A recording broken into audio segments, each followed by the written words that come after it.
Live from the Business Radio X studio inside Renaissance Bank, the bank that specializes in understanding you. It's time for North Fulton Business Radio.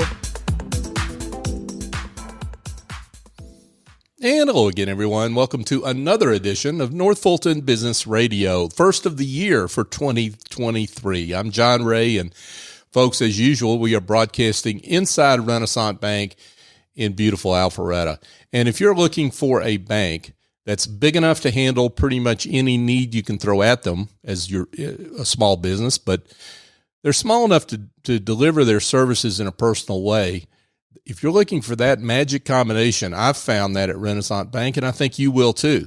So here's what I would suggest. Go to renaissancebank.com, check them out there. You can find one of their local offices and maybe give them a call. I think you'll be glad you did. Renaissance Bank, understanding you, member FDIC. And now I want to welcome Jeb Butler. I'm getting this new year off to a terrible start. Jeb Butler. He's partner with Butler Khan. Jeb, welcome. Hi. Thanks for having me on here. Hey, it's great to have you. Let's give an introduction. How are you serving folks at Butler Khan? Sure. So we are a small law firm that specializes in serious injury and wrongful death cases. That is to say that if someone's been hurt, if there's a family that needs help, and they have a negligence case or a legal case, we're there for that. What we don't do is some of the sort of nonsense that sometimes gets associated with personal injury law firms. Like, I think a lot of times if I'm at a cocktail party, I meet somebody, I say I'm a personal injury lawyer, they kind of look at me funny because they associate me with, like, you know, what they perceive to be BS cases in the media or annoying daytime TV ads. That's not us, but we do good work on good cases when people are really hurt and really need it. Yeah. Well, okay. So you told me I could ask this question. I don't remember saying that, but all right, I guess go ahead. I got to be afraid. I'm sitting across the table from an attorney, folks. We'll see how this one goes here. But no, you brought up and I'll call them this gimmicky ads. Sure. You know, yeah. No click, come stick, or whatever. You know, whatever little fancy little ditty they've got. And that's all over. It's not just daytime TV. It's all TV 24/7, and it's radio, and it's. I just took a trip here over Christmas. It's every other billboard. So, talk about what makes you different from those attorneys. Yeah, I mean, if I could shut those people up, I would. I mean, they're more annoying to me than to anybody else because they're sort of an embarrassment. I have to deal with that perception, right? Every time I, in my social life, you know, meet somebody, hey, what do you do? And then every time we try a case and we do jury selection, I'll talk about that in a minute, but you asked what makes us different. And the difference is that we care and we do good work. I don't mean to paint myself as some sort of altruist. I'm not trying to do that, but, we're a small firm who cares deeply about the work that we do. You know, a lot of our cases come to us through our firm's reputation, in two ways. One, sort of professionally and then also publicly. And by professionally, I mean other lawyers in the community, because, you know, the Atlanta area is a smaller legal community than you would think. Other lawyers generally know us, and they know we're not full of it. They know we can try a case. They know we can do a good job. We get a lot of referrals from other lawyers that way. And then we've started to earn a pretty good public reputation. If you look at our Google reviews, there's like 250 of them. Oh, wow. And they're all 5 stars. Wow. And if you read them, you can tell that they're like real people. You know, there are lots of unseemly advertisements in the online world. Yeah. And you can kind of find that if you start reading some people's reviews. You'll say, I think this was written by a bot in somewhere in Bosnia. That's right. You know, right. But we actually do good work, and that's how we get our business, and that's what we're proud of, I think. So I think that's what makes us different than a lot of advertisers. The personal injury space is a really weird industry. Because there are basically two kinds of firms with vastly different levels of service charging the same thing. And that's not an efficient market. If I had an MBA, I could probably tell you why, but I don't. I'm just a lawyer. Yeah. But you have on one end of that spectrum, you're what I call the wholesale law firms. You have 401 Payne, you have Neil Flitt, and all the sort of big advertisers you see on buses and billboards. Yeah, right. Who spend, millions of dollars a year on their advertising budgets. Right. What they don't spend all that money on is client service. So what they tend to have is you'll have hundreds of cases per lawyer. At the other end of the spectrum, you have us and other firms like us. We're not the only folks who do good work. But we've got in my sort of division of the firm, at any given time, 30 to 40 cases among 4 lawyers. So it's a vastly different level of service and devotion to the case. Well, okay, so I'm not I'm just a poor economics major. So, but here's what I see in this, and you tell me if I'm wrong. Tell me.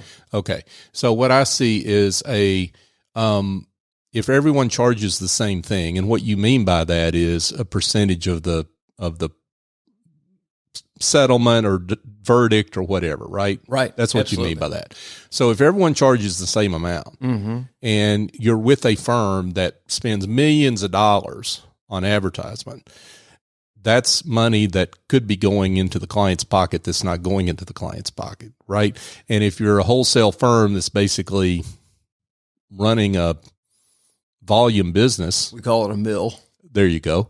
I was trying to be nice. A volume. I ain't the host. I don't have to be nice. That's right. Yeah, you don't have to interview any of these folks next week. If you've got that kind of business, then what you're really doing is you're trying to get them through as quickly as possible, and you may not take a client to the courtroom where they ought to go, as opposed to settle. I mean, that's is that am right. I right about all that? I think you nailed it, John. I Okay. mean, that's right. What you get when you have 100 cases per lawyer is the cases are being actually run by people who don't have law degrees, and they try very hard, but they're overwhelmed. So when someone spends that much on advertising, they ain't spending that much hiring the best folks because it ain't going out in salary; it's going out somewhere else. Right. So you have folks who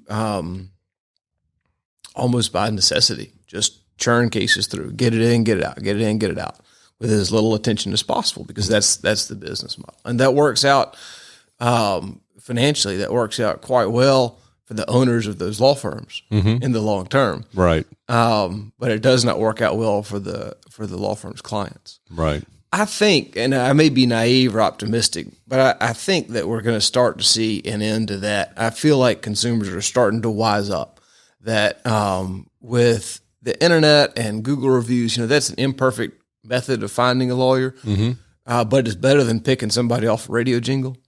So I think we're starting to see where the low quality at some of those firms is starting to show up. Like, I think our public is starting to figure that out just a little bit. At least I hope. Yeah. Jeb Butler is with us, folks. Jeb is partner with Butler Kahn firm here in the Roswell area in North Fulton. So here's another question you told me that I could ask. Okay. All attorneys say they want to help people. Yeah. Really, everybody says that, right? It's not just attorneys. So what makes, how do you live into that, I guess, is the question, versus what the perception is among clients out there and what they look at in the profession? Yeah, that's a good question. We do want to help people. I think the big answer for me personally is that, the money matters. I got to run a law firm. We got salaries to pay, computers to buy, and all that, and subscriptions to pay, and all that kind of stuff. And I got to put bread on my own table. So I'm not trying to pretend that I'm just an altruist who is out there only for others. It is a for-profit business. Having said that, if you really want to be successful in any career, law or anything else, money can't be the only reason you get out of bed in the morning, because it won't motivate you long term. Right. That'll motivate people in the short term, but if you want to do well and really excel in any field, as I think we have, you've got to be motivated by something else. And that something else for us is really two things. One of them is helping folks. we've had some clients who had just tremendous needs. I'll tell a story about one in a minute if you let me. Yeah, please. And we're able to help and just like change their lives and their families' lives for the better dramatically through the work of our firm and through some things that nobody else could have done. And I'm real proud of that. And that will get you out of bed and get you to work over and over again. The other thing that I find motivating, maybe because I'm not the nicest person in the world, I don't think I'm that bad, but is I really like to see my adversaries defeated. We have in this field. Look at you. We have in this field some powerful adversaries who do things they shouldn't, and we get to take them down. And I just love that. And you're specifically talking about insurance companies, right? You know, insurers are one. I think more of other defendants. I think of a case we had against Fiat Chrysler Automobiles. Oh, really? Yeah. So Fiat Chrysler Automobiles owns the Jeep brand. You know, it used to be Chrysler for decades, and now it's Fiat Chrysler, and then now it's Stellantis. They keep changing names, but it was Cerberus Capital for a hot minute there. But anyway, what happened with them is that for years and years, decades, they were putting the gas tank in some of their Jeeps right next to the rear bumper. Now, that was a common design in like the 50s and 60s. Yeah, I was going to say, this sounds like the Ford, what was it, the Maverick way back in the day? The Pinto, yes, the Pinto, yeah, the Pinto, yeah. 100%. It's the same darn thing. Good grief. Yeah, I mean, that was the famous snafu of the early 70s, the Pinto. Right. So Chrysler kept doing it on their Jeeps long after every other responsible automaker had moved the gas tank forward of the rear axle to what we call the midships location. Okay. Obvious reason, the most common collision out there is a rear end. So if you're going to get hit in the rear, you don't want your gas tank to be absorbing the impact. Like, that's a bad move. You know, there's other stuff that's better for that. For instance, a bumper. But so Chrysler on a lot of their Grand Cherokees, and Jeep Liberties had essentially with the exception of the Cherokee, the Grand Cherokee and Liberty had essentially no bumper. There was a strip of foam and some plastic over it. And like the next thing was the effing gas tank. So someone would get hit in the rear and the vehicle would explode. People would burn alive. Wow.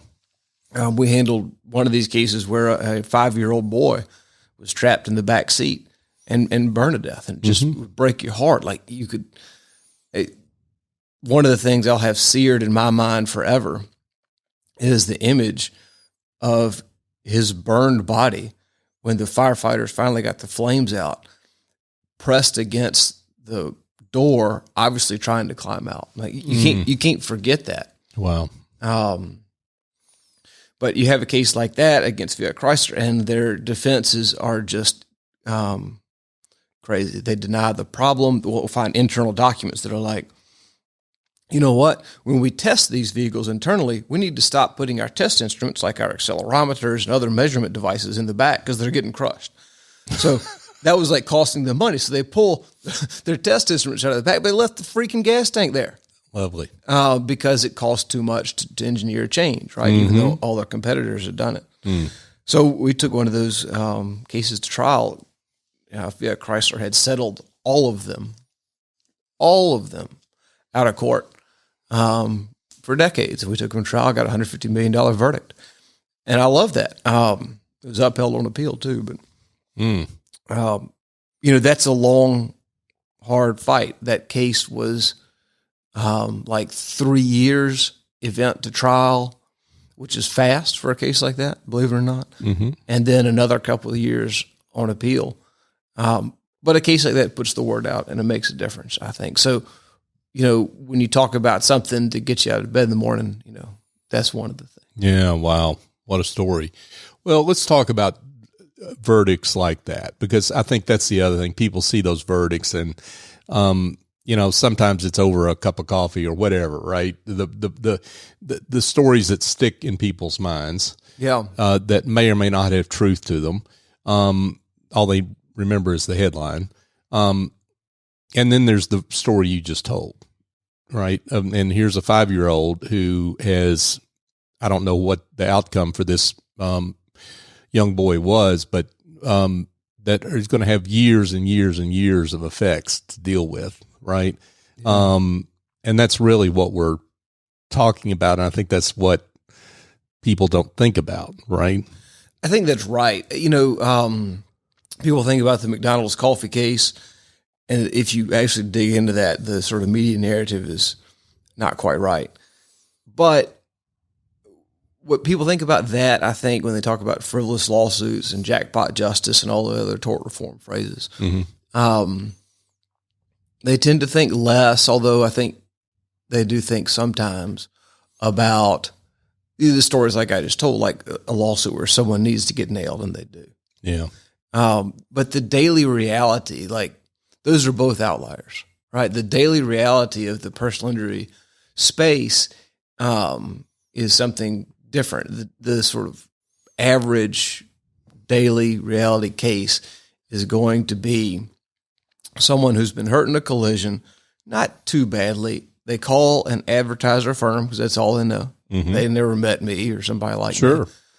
And then they get their case handled by a bunch of people who aren't really lawyers. It gets just run through without a lot of thought by anybody. They end up with some kind of settlement that doesn't really compensate them for what they've been through and are going to go through. And then they sort of leave the space and hopefully never have to have another PI case again. So I think perception runs different than reality in PI in this way. Most cases are sort of quiet, and there's just not a lot of drama in them. But when people think about PI, of course, they're either thinking of McDonald's coffee or the Jeep case I just talked about. Yeah. I've been fortunate in my career to be involved in a lot of cases like the latter, but that's not the norm. Yeah, that makes sense. Jeb, I'm curious. I want to shift gears here just a little bit. You went to law school. You had a lot of different options to in terms of disciplines you could have gone into. Sure. Why personal injury for you? And what lights you up in the morning? I think we've heard a little bit of it.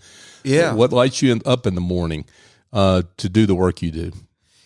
That's sort of changed. What lights me up has sort of changed over the years. I have always liked to help people that I like. I'm going to make a note on my little legal pad here to tell you the story of David Turnbull. Okay. But I've always liked that.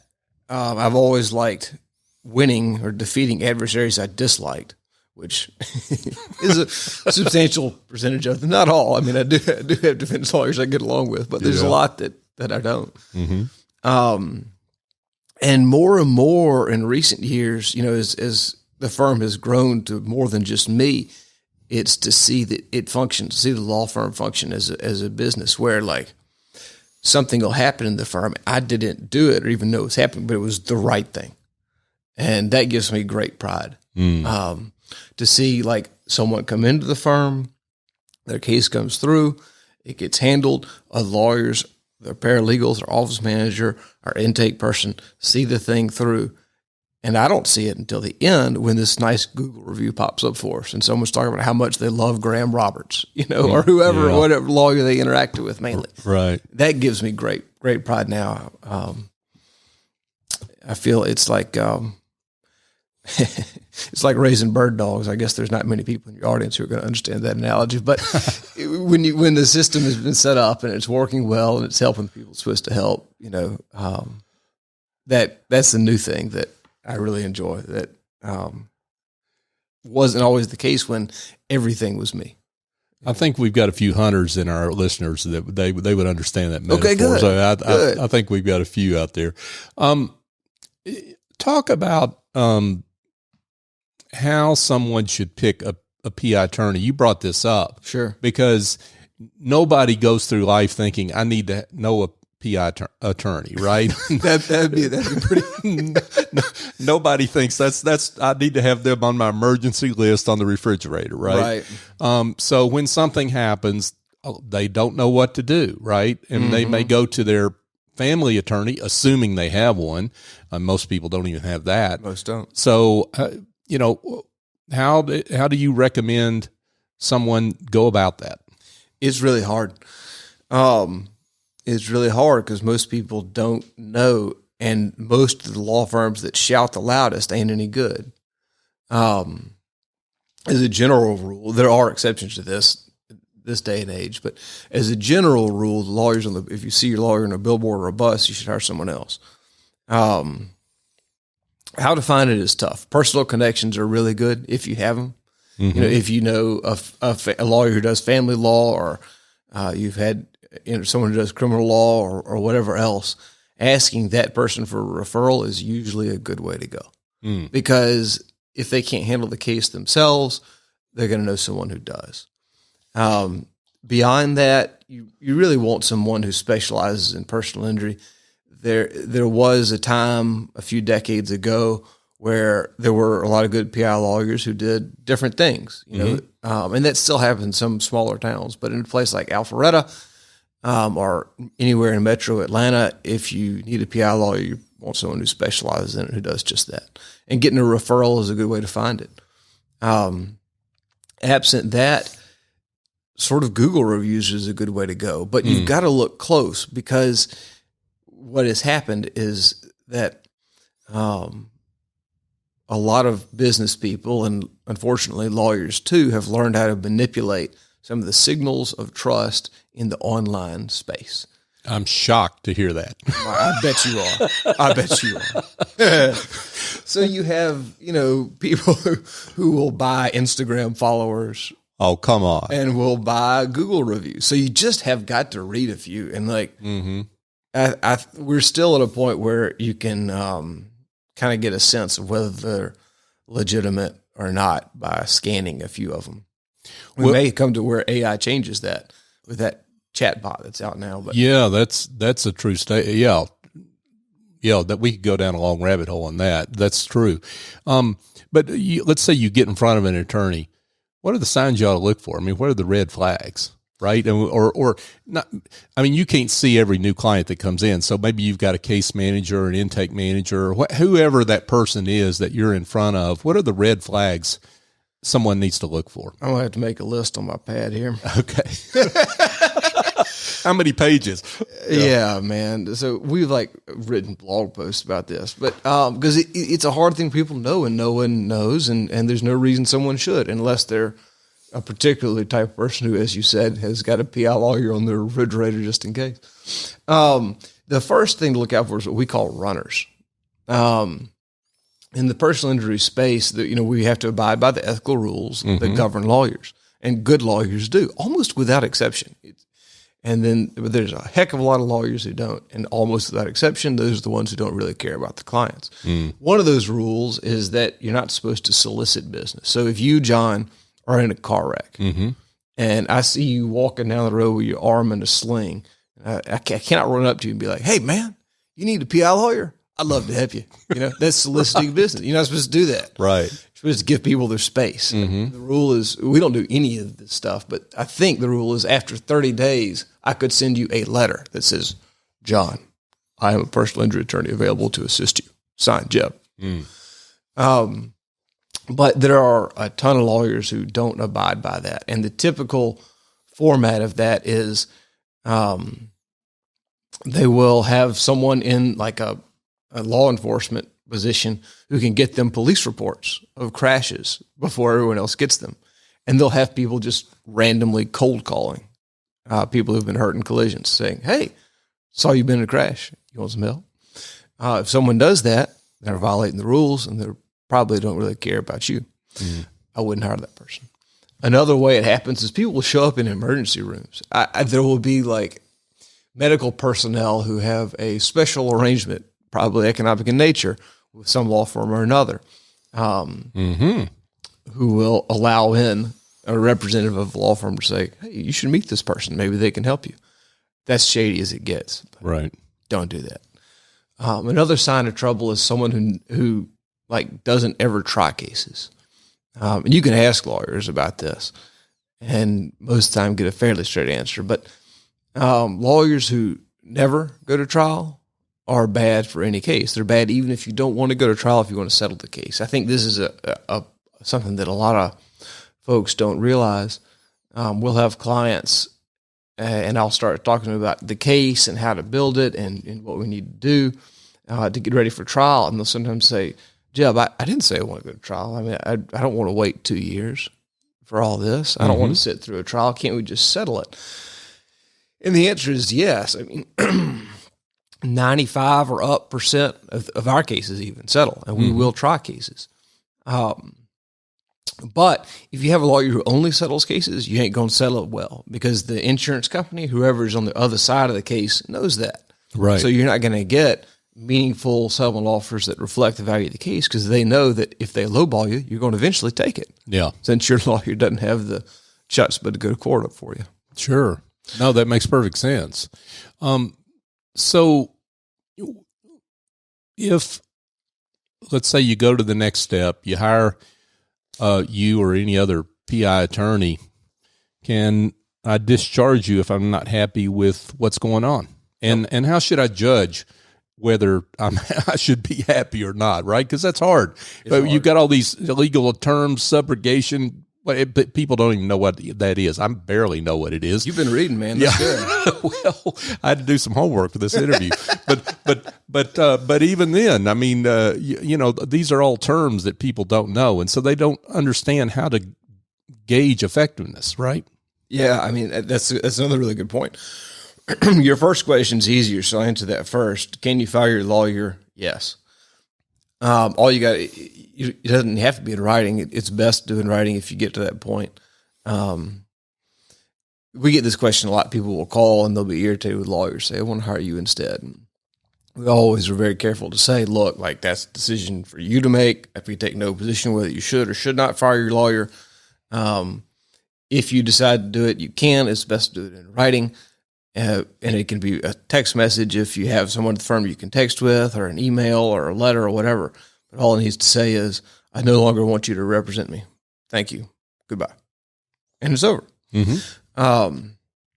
You can ask for your file too, but that can be done later. In terms of how to know, gosh, that's hard. What we see the most when people call us and they're irritated, almost always with some billboard law firm, what they're irritated about is the lack of communication. And I can understand that. I think it's actually a pretty good sign, because as you accurately point out, John, most people aren't going to be able to assess the legal acumen of their lawyer. I mean, they just hadn't been living in the space for long enough to be able to tell whether they know what they're doing or not. But people can figure out whether the lawyer knows what's going on in their case. Right. So communication matters.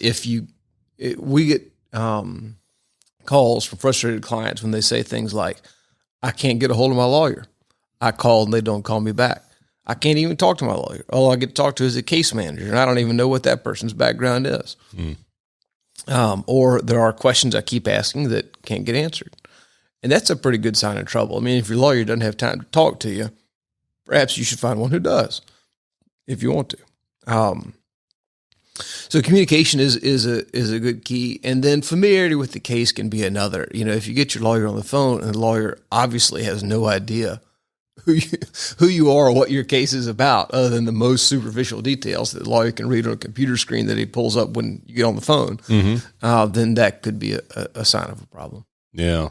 It's tough because if someone does want to change lawyers, it is usually best to do that early in a case. Mm-hmm. The way most law firm contracts are written, if a settlement offer has been made and the law firm's fee is a contingency fee, that is a percentage like we talked about earlier, then if the law firm is fired, that law firm is usually entitled to that contingency percentage on the highest offer made up to that point. So it is usually best, if you're going to change lawyers, to do so before an offer is made. Otherwise, a person has a hard time finding another law firm who's interested, because so much of the fee is going to go to someone else who really didn't do a good job. Right. Yeah, that makes sense. Good point.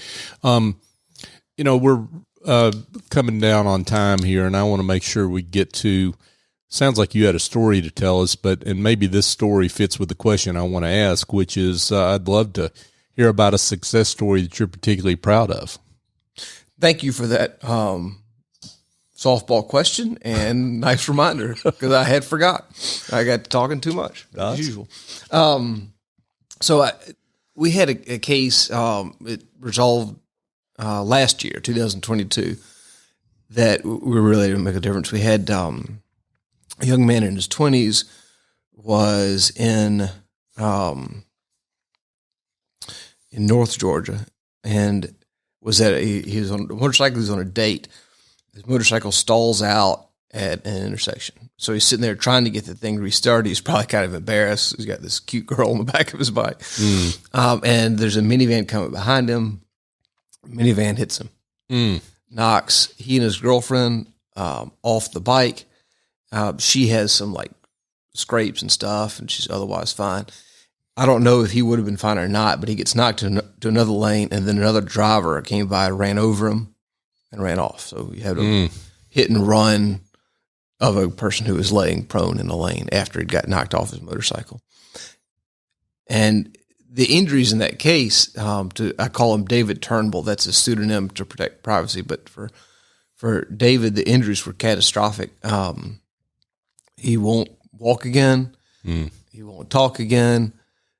He's got the mental age. I mean, who knows what, but of a child in perpetuity. And you can imagine, like, that's one life that's pretty close to gone.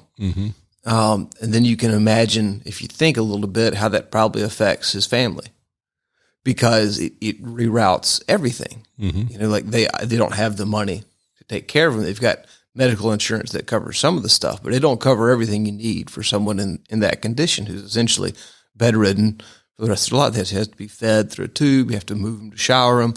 You have to watch out for bed sores. Like, it is a full-time job to care for someone in that condition. We've had a few clients who were like that.